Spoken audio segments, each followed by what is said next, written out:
Hey folks, it's Tom, your frugal prepper. So this is the Buick Lucerne. She's been parked back there in the woods for a while. She's all dirty and nasty, but that'll all wash off. But this is the one where I ran it out of oil pretty much, and engine got hot and shut down. And you know, I figured this engine was toast. So it's been sitting back there for a while. And I went ahead and put some oil in it. Started her up and she turned over and just purrs like a kitten. Who knows how much damage was done to this engine. I can definitely replace it. These engines are really easy to swap. I'm just going to see if I can fix the oil leak and get it running again. So I got the pan off of it, and so what happened is I went off the edge of a parking lot and bottomed the car out, and then I put it in reverse and kind of worked it up, and I got it back up. I thought nothing of it. I drove back from Mansfield. It came up and said it had low oil. I'm like, oh, it might be a little low, but it's not that low. I just checked it. I should have pulled over. So yeah, look at all these cracks in this pan. All these cracks. It didn't actually make a hole, but where the majority of the oil was coming out is this bolt hole right here. Or no, this one right here.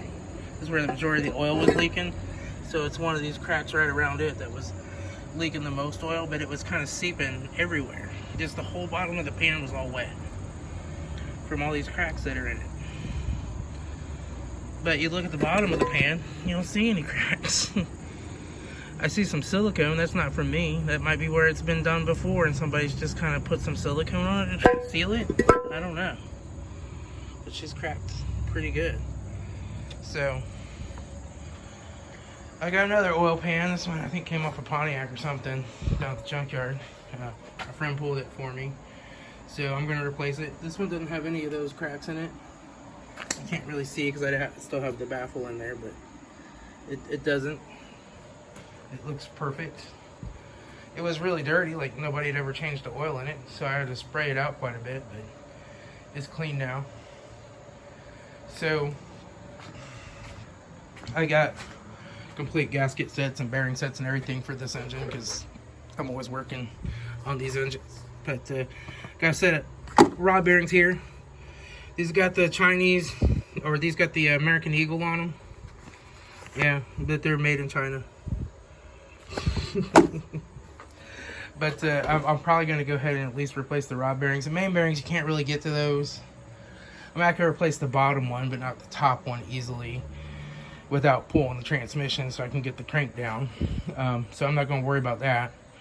We'll just throw a set of rod bearings in it and throw the other oil pan on it and drive it and see how long she goes.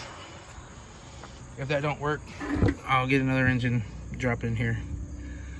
But this might get me back on the road with my Buick, at least for a little while. And we'll see how it goes. But yeah, so the moral of the story is when you see the warning light come on that the oil's low, that's actually this sensor in the pan. Right here. And that's telling you the oil is low. Don't keep driving. Don't keep driving. But you know, I guess even somebody like me who's a mechanic just does something stupid once in a while. But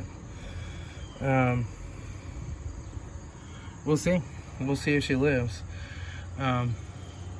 But yeah, the whole underneath of the car was completely wet with oil, and I sprayed it all off with brake clean, you know, and let it run for a while to try to see where it was seeping at, and it just appeared to be coming from all over the oil pan, mostly out of that bolt too, and it's cracked all over the oil pan and seeping through.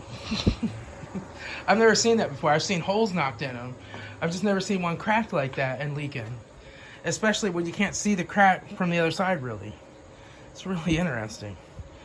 But oh well. I'll keep you updated as to how this turns out. And once I get this oil pan on her and get her back together here, I'll get her up to the car wash. She needs a bath really bad. She's been sitting back there in the trees. She's all dirty. And then I had to spray her down with some wasp spray because I had a wasp nest right down in here inside the door panel. So I opened it up and like 50 wasps came flying out all angry. So I had to nuke her with some wasp spray. Oh boy. Fun times. But yeah, I thought that was interesting. I thought I'd just show it to you guys. All the cracks in that oil pan. I don't know if anybody else has ever seen something like this, let me know. I've never seen them just be cracked all over like that. Really interesting. Alright, I'll talk to y'all later. This is Tom, the Frugal Prepper.